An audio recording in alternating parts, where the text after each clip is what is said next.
The feast of St. Finnian, the patron of this diocese of Meath, is an occasion for us to place ourselves in history, especially in a place like this, where we are just within the territory of what would have been a monastery dating from his epoch.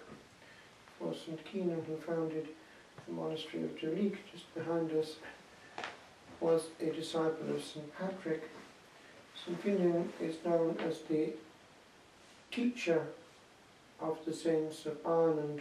So important was Clonard as a centre of monastic learning, and an example also of the cross-fertilisation that happened between this part of the Celtic world and Wales on the other side of the water.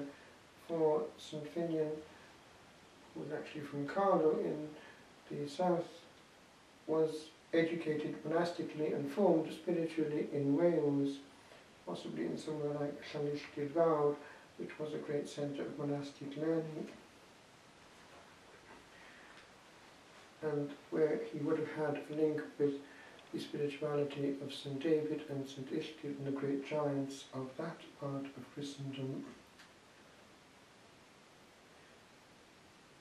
These saints were able to be so efficacious because they were anchored in the contemplative life, and for that reason did not have the same need as we might have in our mindset to put in two separate compartments, the contemplative and the active life. For them it was all one, and that is what gave the Celtic movement its strength. They were ready for any good work, and anything which the Holy Spirit prompted they took on without hesitation, even to the extent of leaving house and home never to come back, hence their influence on the continent. Now, one of the saints who was influenced therefore by St. Finnian in his spirituality would have been St. Columkill, who of course went eventually over to Scotland. And from there, Iona, came that thrust of missionary work, still based in prayer, which then re-evangelized parts of a darkening Europe. But also St. Brendan came out of that centre of Clonard. We know how far he went. This then is what is the secret of any efficacious evangelization. It is this element of letting God be the prime mover. And when that happens, it is not a question of human programming or purely human dynamics.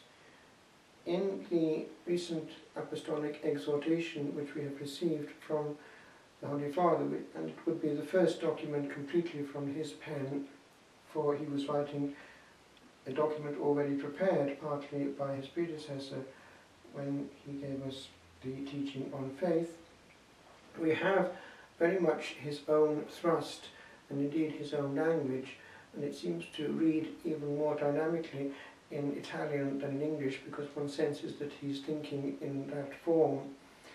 And it comes through with a certain oomph, as we would say, as though the Holy Spirit, in that same kind of reform that Francis of Assisi had when he shook up the medieval world, so too the Holy Spirit would have us, in that sense, get back to the essential, rather in a sense the way that these monks were doing when they got to the radicality of self-sacrifice and the freedom which St. Francis had by being free to move. They had nothing attaching them to anything but God, therefore they could move with the slightest touch of the Holy Spirit. But one thing which hits one is this element of the person that the Holy Father is looking at. He is looking at the person and loving them into being, and evangelization has to depart from that point of actually the human person needing to be mercifully loved into being and healing. And therefore that attacks a certain illness which we must recognize in our way of handling sometimes our own spiritual life and our own ecclesial life, that of defending ourselves behind structures and forgetting the person. And it can happen actually in very well edified structures like the monastic life, where we have a perfect structure, but where actually the person is being trampled on spiritually and in a human way. It can happen more than we think, and therefore the Holy Father is asking by quite strong language at times for authenticity. And it's something that we cannot get away from. And when there is authenticity, then evangelization is not cluttered or hampered. When on the other hand there is a counter-witness, we can say what we want. But as the old saying goes, your actions speak so strongly, I can't hear what your words are saying. And young people, for instance, are not slow to cop on where there is or is not authenticity. When on the other hand they are met and loved where they are, they feel the difference. One thing he does insist upon is that that openness should also be concrete, and he emphasizes one very simple thing on that. It is the fact that the physical church too should be open. And when we see that the physical building of a church is not open, he has a very strong language when he says that people come moved by the Holy Spirit and are welcomed by the coldness of a closed door. Therefore the work that the Holy Spirit is doing in the hearts of even young people is frustrated by a closed door, that is, of the church building itself. And I've heard from more than one young person that the very fact that the church door happened to be open, or a chapel in the hospital, whatever it might be, at a certain point of brokenness was what actually counted. The Holy Spirit was able to get through to them through bringing them to the tabernacle in a quiet, open chapel or church. And the devil knows it full well. What does he do? He gets us to close the churches through inspiring people to wreck them or take things from them. It's precisely playing his own game. When we say yes, we will therefore close them. There are other ways and means of keeping them open. Remember in Rome, there was a great effort in nearly the whole of Rome to keep the churches open, sometimes at great cost, making sure, even expensively, that somebody would be there physically all the time it was open. It's enough, but there are ways and means also of making sure that people are actually praying one after the other. In our own church in Cardiff, that's what they actually did. They made sure that for a long part of the day, essentially every morning, all morning, it was always open, despite any threats of vagabondage, so that it actually could be prayed in. And so people would volunteer to spend 1 hour just there, keeping watch and praying. One other thing is this: the whole thrust of evangelization is towards the saving of souls, but the saving of souls cannot be separate from the saving of lives themselves. And on this day, the 12th of December, we think also of that issue, what is the day when we think of what happened in Latin America in 1531, how she came there to Juan Diego, and she converted in a few years the whole of that part of the Americas, and saved many people from being sacrificed to the demon, essentially, although they were to their local gods. But the devil needs blood, and we see Our Lady in the tilma of Guadalupe as a pregnant woman, and it's very rare that that should happen. It is a photograph from heaven, as it were. That gift given to mankind is still there to this day, undamaged. So the maximum lifespan would be 20 years for an object of that nature in its own natural state. And we have also the scientific study done on the actual iris of the image, where we see the lady in the image, our Blessed Lady, looking at who's looking at her.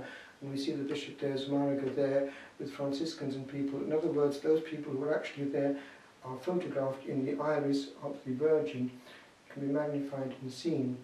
Proof, if any, is needed that heaven is more powerful than possibly we can imagine.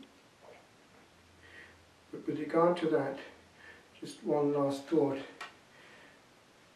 When we see the devil's insistence on wanting human sacrifice and trying to get it in the most Catholic of countries, see how clever and crafty he is, and how thick we are not to see what he's doing.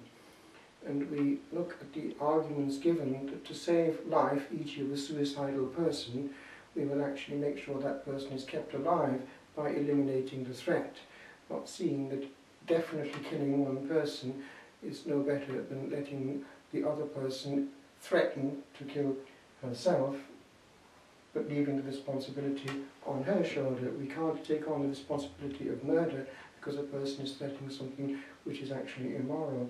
There are other ways of handling it than actually doing the murdering bit ourselves, but it's all spurious arguments.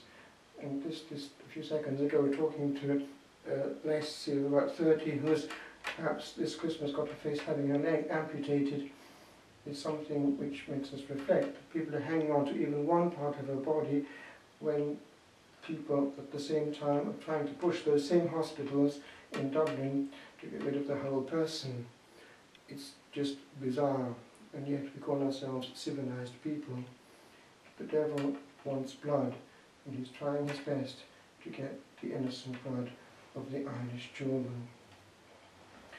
In that context, we just finished with this prayer of consecration to Our Lady of Guadalupe, protectress of the unborn.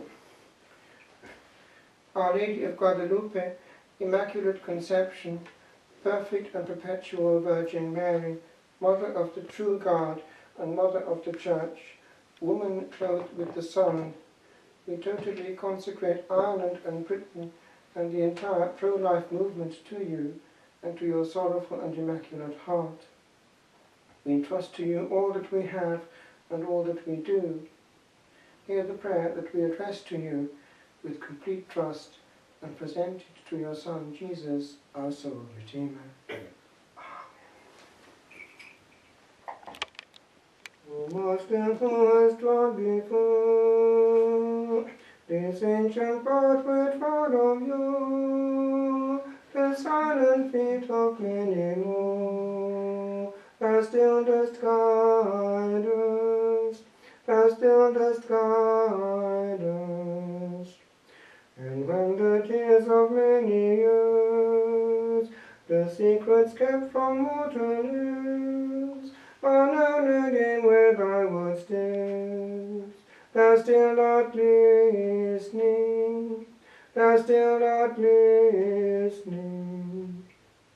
For thou dost know this solitude that held the unknown beatitude, beheld and held in quietude, and still dost ponder, and still dost ponder.